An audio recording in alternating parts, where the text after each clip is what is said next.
नमस्कार nature watch कार्यक्रम आम आज नेचर सिटी जो व्यक्तित्व को पाइचे सी ओडिया नुहति ओडिशार तो नुहति किंतु सी आम भारतर जड़े सुपुत्र कहले अत्युक्ति हे नहीं। भारतर ना को विश्व दरबार रे उंचा कर अवदान रही।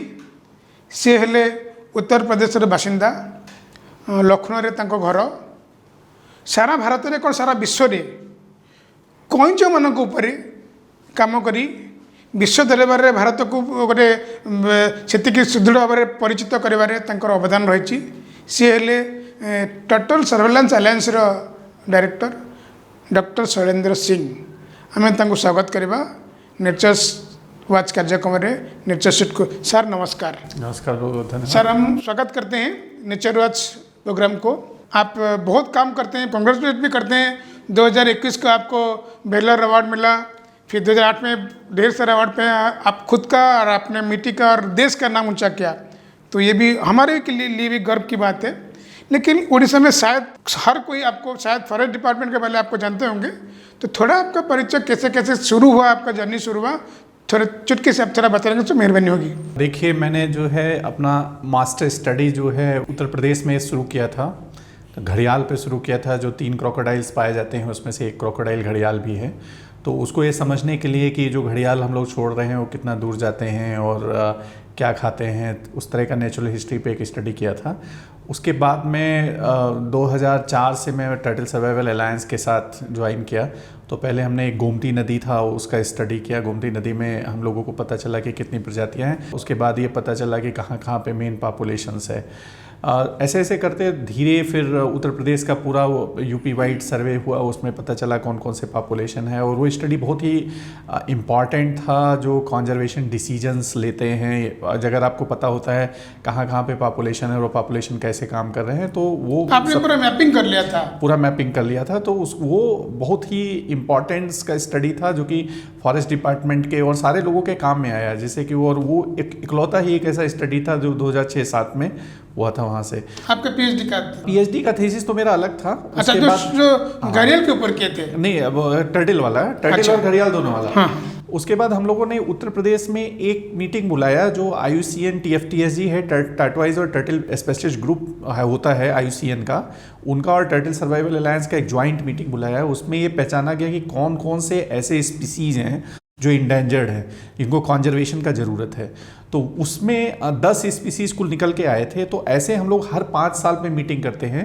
फिर अगली मीटिंग फिर 2010 में फिर उनका असेसमेंट करते हैं, फिर कौन उनका सा असेसमेंट पॉपुलेशन करते है हैं कि जो हम लोगों ने काम किया क्या वो आगे बढ़ा, क्या उसका कोई फ़ायदा हुआ या नहीं हुआ। लास्ट मीटिंग जो था वो दिल्ली में 2017 में हुआ था, जिसमें इन्वायरमेंट और फॉरेस्ट मिनिस्ट्री ने भी काफ़ी सपोर्ट किया था। तो उसी के आधार पर फिर हमें डिसाइड करते हैं कि किस प्रजाति को कॉन्जर्वेशन एक्शन लेने का ज़रूरत है और किस तरह की स्टडी करने का ज़रूरत है, कैसे कॉन्जर्वेशन करने का ज़रूरत है, एजुकेशन कैसे करने का ज़रूरत है। अब चौथा मीटिंग जो है प्लान्ड है। तो सारे का सारा जो कॉन्जर्वेशन वर्क हम लोगों का है वो उसी एक्शन प्लान के अंतर्गत आता है और उसी action plan. Sir, total conservation में आप इतने मगन हो गए, इतने घुस गए कि आपको भी स्कोप मिला था बॉर्डर सिक्योरिटी फोर्स में जाने के लिए, उसको भी छोड़ दिया। शायद घर में भी थोड़ा बहुत अनबन था, अनबन नहीं मतलब थोड़ा दुखी हुए थे। गवर्नमेंट सरकारी नौकरी छोड़ के बेटा हमारा ये क्या कच्चे के पीछे भाग रहे हैं। बट शायद अब तो उनको भी अपने बेटे के ऊपर गर्व रहा होगा, क्योंकि हमको अगर आपके ऊपर गर्व रहा है, जाहिर है आपके घर वाले भी गर्व महसूस कर रहे होंगे। तो वो थोड़ा बताएंगे कैसे क्या सिलसिला था? तो देखिए, शुरू से मेरा जो घर था वो भारत नेपाल सीमा के पास में है। एक कतनिया घाट वाइल्ड लाइफ सेंचुरी है जहाँ पे मैंने अभी बताया कि मैंने घड़ियाल स्टडी किया था। एक छोटे से गांव में मैं रहता था।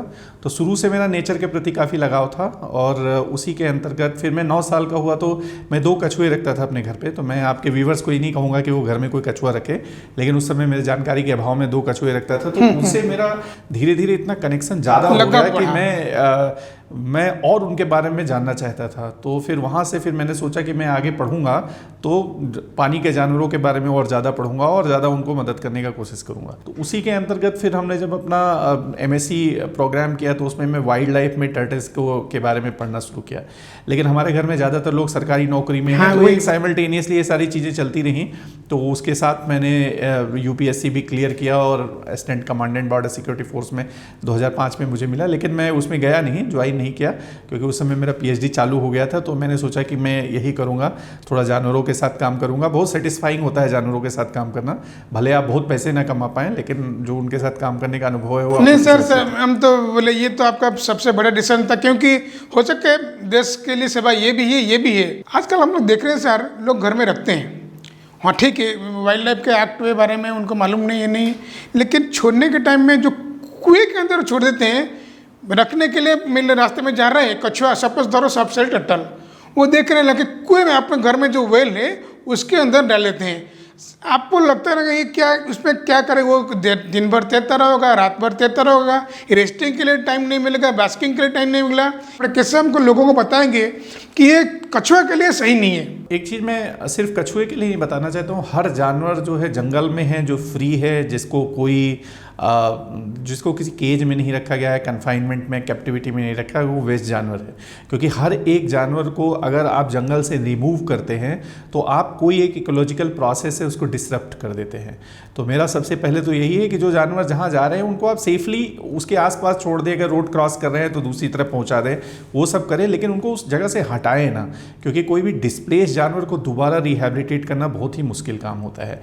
और दूसरी चीज़ ये है कि अगर ये समस्या बड़ी है और आपको लगता है कि जो कुएं में डालते हैं, तो कुएं में मतलब बहुत लोगों को ये पता है कि कछुए मछली की तरह होते हैं और खाली पानी में रहते हैं, लेकिन कछुओं को एक टाइम में बाहर निकलना होता है। वो धूप सेकना पड़ता है, शीत रुधिर के जानवर होते हैं, वो कोल्ड ब्लडेड जानवर होते हैं, तो उनको बाहर निकलना पड़ता है। वो बाहर निकल के चलते भी हैं, तो मछली की तरह नहीं है।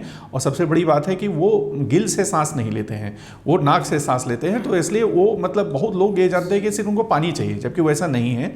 तो चाहे एक्वेरियम है, हाँ, लैंड भी चाहिए और एक्वेरियम भी चाहिए, और कुआं तो कतई भी किसी वाइल्ड लाइफ के लिए नहीं है, वो आपका पानी पीने के लिए है। तो उसमें आप कोई जानवर, उसमें अगर कोई जानवर गिर जाता है, बड़े जानवर गिरते हैं तो उनको निकालते हैं, सांप गिरते हैं तो उनको निकालते हैं, तो उसमें कछुआ भी है, उनको हम टॉर्चर कर रहे हैं। हाँ एग्जैक्टली, आप उसको रेस्क्यू करके निकालें। तीसरी चीज है, आप उसको बचाना चाहते हैं तो आप उसको वहीं रहने दें। बचाने का सबसे सही मेथड है, जो जानवर आप जहाँ देखते हैं वहीं रहने दें, तो बचाना है। तो इसका मतलब अगर आपने कुएं में रिलीज किया तो आपने बचाया नहीं उसको, चाहे आपने किसी रिलीजियस बिलीफ में ही किया हो, लेकिन तभी आपने उसको कुछ बचाया नहीं, तो इसलिए आप उसको वहीं रहने दें। सर ये रिलीजियस के ऊपर मैंने देखा है, उड़ीसा में बहुत जगह, मतलब मंदिर के पास जो पौंड होते हैं बहुत पुराने, मतलब 500-600 साल 1000 साल का जो पौंड होते हैं मंदिर के सामने, वहाँ कछुए हैं और कछुए ढेर सारे हैं, लेकिन उनका जो स्टेप्स पत्थर से बनाया गया है उसके ऊपर चढ़ नहीं पाते। तो मेरे जहन में ये बहुत बार ख्याल आता है कि वो लोग खाने के लिए ठीक है, मछली मिलेगा, लोग खाने के लिए देते हैं, कुछ को तो डाल देते हैं, लेकिन उनका जो बायोलॉजिकल नीड्स है, अगर वो मीटिंग करते हैं, क्या करते हैं, अंडा कहाँ देंगे, इसके लिए आपने कुछ सोचे क्या गलत उनके साथ हो रहा है? क्योंकि वो ऊपर नहीं चढ़ पाने, वो भी सही तैर रहे हैं, लेकिन अगर मीटिंग करेंगे और एक लिंक कहाँ करेंगे? तो देखिए, जैसा मैंने कुएं वाली बात कही, तो वो भी रिलीजियस एंगल से किसी भी कछुए को कहीं से पकड़ के टेंपल के पॉन्ड में डालना सही नहीं है। जो कछुए वहाँ पे हैं वो ठीक है, वो वहाँ पे हैं, तो उनके लिए 2-3 चीज़ें बहुत इंपॉर्टेंट है करना। एक तो जो कछुए वहाँ पे हैं, अगर आप ध्यान से देखें तो उसमें काफ़ी इनफाइटिंग होता है, जानवर काफ़ी बीमार होते हैं, तो इस तरह की चीज़ें हैं। तो आप मतलब नया कोई कछुआ वहाँ पर रिलीज ना करें, क्योंकि रिलीजियस बिलीफ में ऐसा माना जाता है कि अगर आप टर्टल को टेंपल में छोड़ेंगे तो आपको मतलब आपका भाग्य होगा, ये आपका पुण्य होगा, आपका भाग्य अच्छा होगा। लेकिन वैसी कोई बात नहीं है। अगर आप कछुए को वहाँ रहे, जो कछुए ऑलरेडी वहाँ हैं, तो उनके लिए भी टेंपल कमिटीज़ के साथ में, क्योंकि अगर वो फॉरेस्ट डिपार्टमेंट के अंदर में आते हैं, नहीं तो डिस्ट्रिक्ट मजिस्ट्रेट के अंदर में आते हैं, तो उनके साथ मिल के और एक ऐसा ब्लूप्रिंट तैयार करना चाहिए स्टेट को, जहाँ जहाँ पे टर्टल्स हैं उनका सबका एक पहचान होना चाहिए। और उसके बाद उनके हस्बेंड्री के लिए, क्योंकि बहुत सारे इंडेंजर्ड टर्टल्स भी वहाँ पे हैं, तो उनके हस्बेंड्री के लिए कि उनको क्या खाना खिलाया जाए। तो जैसे आप कह रहे हैं खाना खिलाने के लिए, तो खाना खिलाने के लिए अगर आपको ह्यूमन फीड देते हैं तो वो कछुए का खाना मतलब ये बिस्कुट देते हैं, चूड़ा देते हैं, वो गलत है, नहीं देते हैं, वो सारे चीजें देते हैं। तो जैसे उसमें एक 2 तरीके के कछुए होते हैं, हार्ड सेल और सॉफ्ट सेल। लेकिन आप सॉफ्ट सेल देखिए तो हार्ड सेल और सॉफ्ट सेल दोनों एक साथ टेंपल में रिलीज किए गए होंगे, लेकिन हार्ड सेल टाइम के साथ मर गए, क्योंकि वो बहुत स्पेशलिस्ट होते हैं। अच्छा। सॉफ्ट सेल ने अपने आप को ढाल दिया, अडॉप्ट कर लिया, तो वो भी चूड़ा खा रहे हैं। लेकिन अगर वो चूड़ा खा रहे हैं तो इसके मतलब है कि उनके अंदर वो किसी तरीके कोई रेजिस्टेंस नहीं। सर उनका न्यूट्रिशन भी इम्बैलेंस होता होगा, सारी चीजें वहाँ कंप्रोमाइज हो गया है। तो उस कि सिचुएशन में सबसे पहले तो आप टर्टल के वेलफेयर के बारे में सोचें कि वो टर्टल्स वहाँ पे सही में क्या खाते हैं। और तमाम सारे ऐसे ऑर्गेनाइजेशंस हैं, तमाम सारे ऑफिसर्स हैं जिनको पता है कि वो टर्टल्स क्या खाते हैं।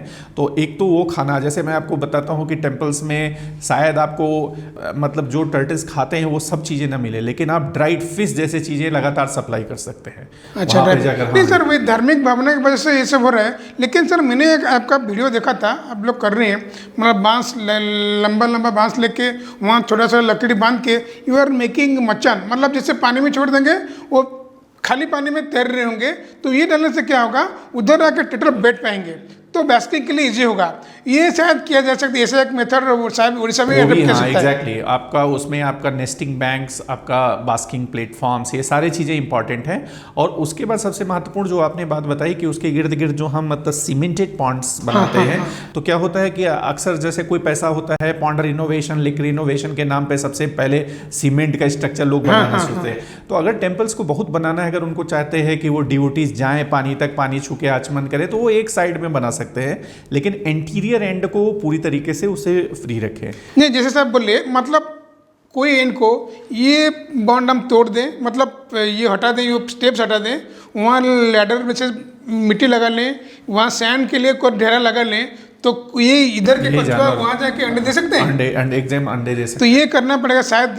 मैं सोचा कि ये अगर आप सही लग रहे हैं, हम भी कोशिश करेंगे अपने तरफ से भी, अगर हो सकता है तो शायद ये सही रहेगा क्या? ये बहुत बढ़िया है। और पहले तो सारे ऐसे पॉन्ड का मैपिंग होना चाहिए। अच्छा, और उसमें पता होना चाहिए कौन से एरिया में ये है और कितने हैं, कौन सी प्रजातियां हैं वहाँ, वो भी इम्पोर्टेंट है। उनमें से कौन सा, जैसे बोले इंडिविजुअल कौन से, क्या स्टेटस क्या है? क्योंकि आपके पास उड़ीसा में देखिए 13 स्पीसीज के फ्रेश वाटर टर्टल्स और टर्टवाइजेज हैं, तो अब उसमें उसके अंदर क्या है वो पहले आपको पता लगाना पड़ेगा, क्योंकि हर एक टर्टल्स अलग खाना खाता है, अलग तरीके से ब्रीडिंग करता है, अलग तरीके से निकल के बाहर बैठता है। तो वो सारा पहले एक बार आप समझ लेंगे, तो उसके बाद असम में हम लोगों ने ऐसे 36 टेम्पल्स का पूरा मैपिंग किया है। तो उसके बाद अब हमें पता है कि कहाँ पे क्या प्रॉब्लम है।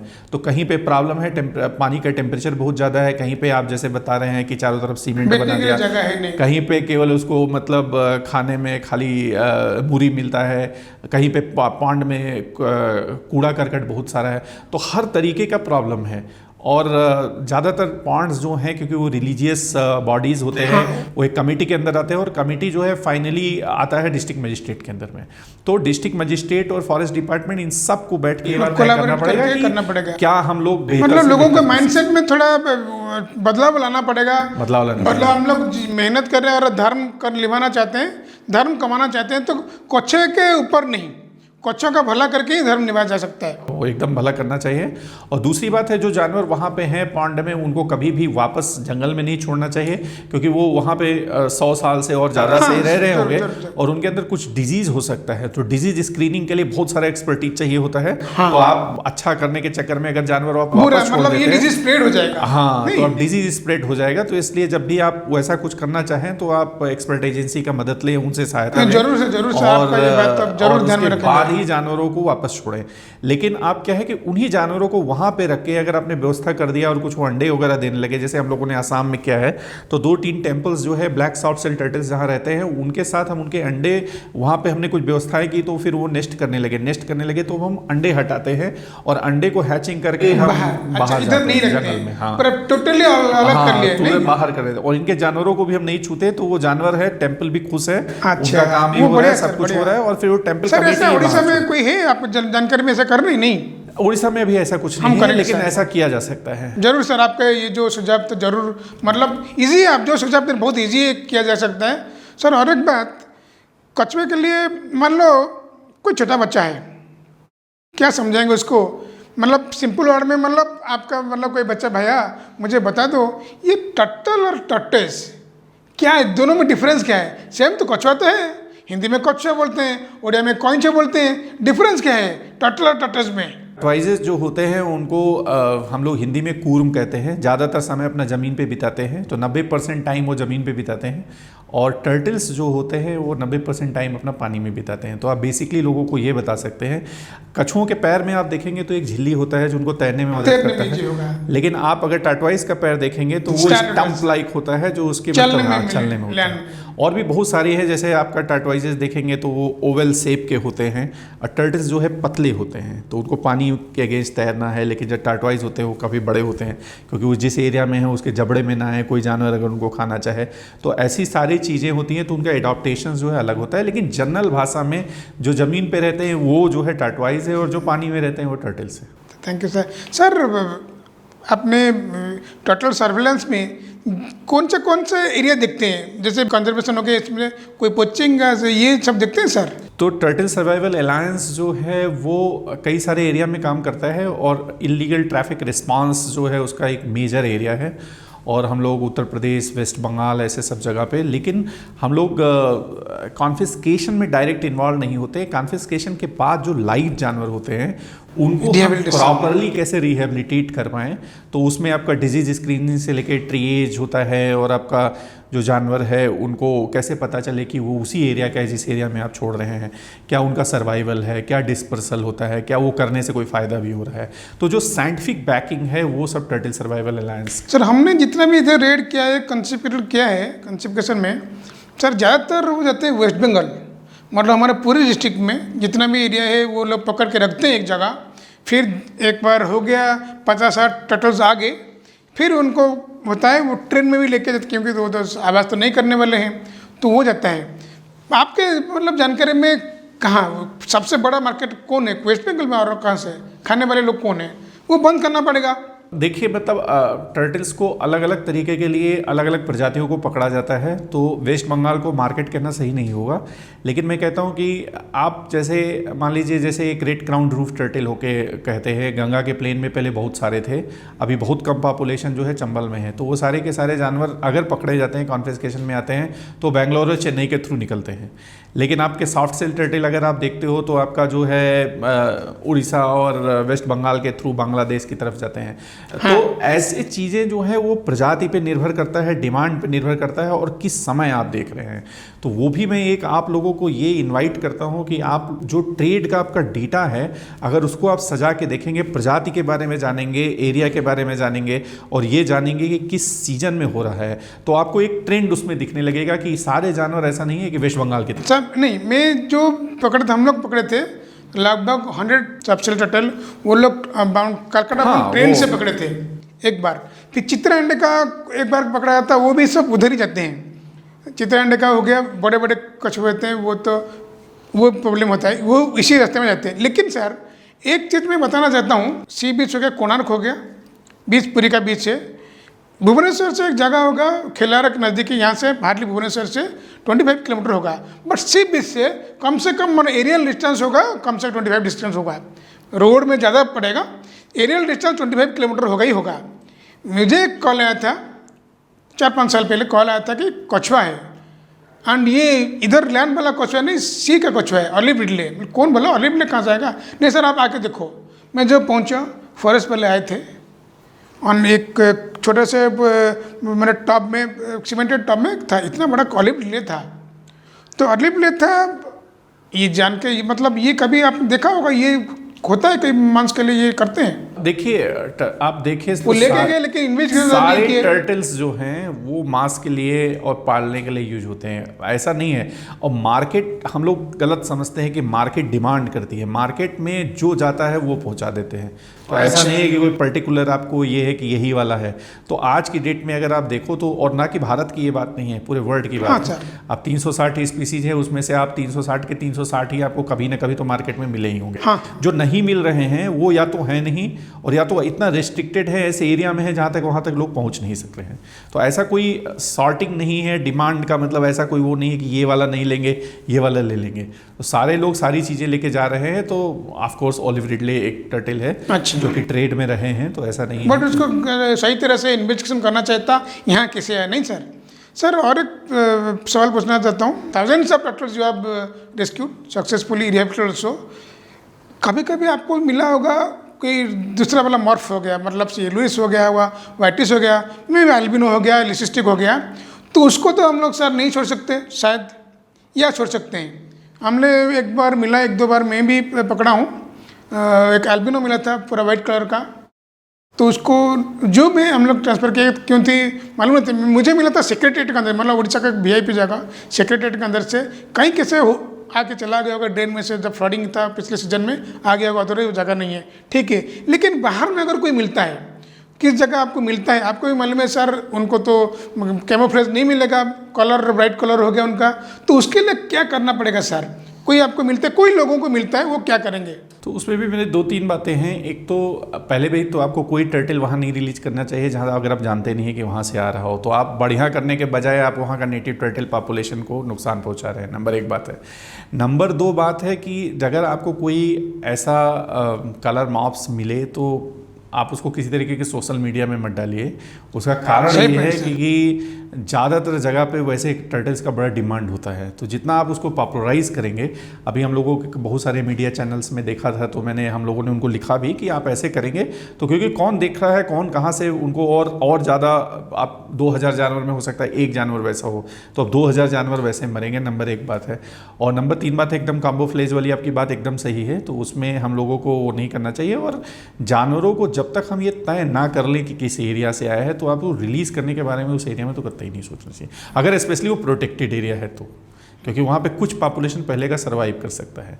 जो आपने बोले सोशल मीडिया में छोड़ना नहीं चाहिए, ये तो सही बात बोले, लेकिन तो इसके संदर्भ में 2014 में wild life crime control bureau एक डायरेक्टिव निकला था, हर स्टेट को इंस्ट्रक्शन दिया था कि आप लोग कोई भी जानवर, ऐसे नहीं कछुआ नहीं, स्नेक नहीं, एनी वाइल्ड लाइफ और trophy you cannot post it into social media. लेकिन वो चल रहा है और वो लोग एक्शन नहीं ले रहे हैं। कल भी मुझे कोई भेजता है, एक लड़की शॉर्ट टेल टर्टल लेके वीडियो बना रहे फेसबुक में, और वो हमको भेज रहे हैं। और फॉरेस्ट डिपार्टमेंट वाले जैसे इसको सीरियसली नहीं लेते हैं। आप कभी कभी हम क्या करेंगे, कैसे करेंगे, ठीक है, एक बात है लोगों को समझाएंगे, ये डिपार्टमेंट वालों को कैसे समझाएंगे, वो काम नहीं करते हैं। उसमें मेरा ये कहना है कि कोई भी नेटिव वाइल्ड लाइफ, टर्टल्स की मैं बात कर रहा हूँ, उसको हैंडल करना केवल चीफ वाइल्ड लाइफ वार्डन की परमिशन से ही, उस स्टेट के परमिशन से ही हैंडल किया जा सकता है। और बिना कारण किसी को भी कोई जानवर को हैंडल नहीं करना चाहिए, क्योंकि हैंडलिंग करने से जानवर को डायरेक्ट स्ट्रेस होता है। तो हम लोग भी साइंस और रिसर्च में जानवरों को तब तक हैंडल नहीं करते जब तक एब्सोल्युटली ज़रूरी ना हो जाए उस जानवर को हैंडल करना, और जब तक बिना हैंडल किए वो काम ना हो जाए जो आप करना चाहते हैं। और बाकी रही बात सोशल मीडिया की, तो एकदम मतलब सोशल मीडिया, मैं ये नहीं कहता हूँ कि जो लोकल लोग हैं वो जानवरों से प्यार है उनको दिखाना चाहते हैं लोगों को, लेकिन दूसरे लोग जो दूसरे एंड पे बैठ के देख रहे हैं उनके लिए टचिंग शुरू कर लेंगे, वो बहुत खतरा है। तो जो कलर माप्स हैं उनसे मैं मतलब लोगों से बहुत डरता हूँ कि एक जानवर के लिए 2000 जानवर मैं नहीं चाहता हूँ कि मर जाए। तो वैसे जानवर तो बहुत उनको सीक्रेटली उनका मैनेजमेंट होना चाहिए, और जूज मतलब they can be best place to handle such animals.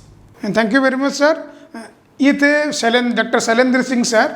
Request करूँगा आपको, कभी भी आप उड़ीसा आए, we will be glad to host you. आपको हमारे नेचर सीट में पाने के लिए हम कभी भी तैयार बैठेंगे। Thank you very much sir, नमस्कार। Thank you so much.